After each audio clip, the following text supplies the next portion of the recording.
किसी को मुआफ करके अच्छे जरूर बनो, लेकिन उस पर दोबारा एतबार करके बेवकूफ मत बनो। नफरत कमजोर मोहब्बत के वजूद से जन्म लेने वाली वो माजूर औलाद है जिसे पालते पालते नस्लें उजड़ जाती है।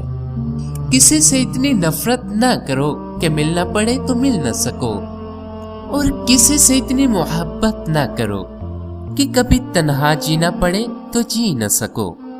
लोगों से याद करने का शिकवा मत करो, क्योंकि जो इंसान अपने रब को भूल सकता है वो सब को भूल सकता है।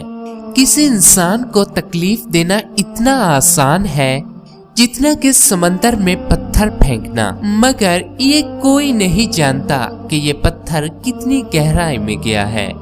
धूप का तो बस नाम ही बदनाम है, जलते तो लोग एक दूसरे से है। बात नियत की होती है साहिब, कोई काबा से भी खाली हाथ लौटता है तो कोई घर बैठे भी रब को पा लेता है। अपने रब से दोस्ती कर लो, यही वो जात है जो कभी आपको तन्हा नहीं छोड़ती।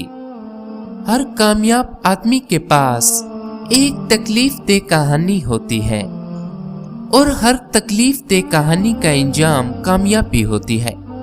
इसलिए तकलीफ को बर्दाश्त करने की आदत डालो और कामयाबी के लिए तैयार हो जाओ।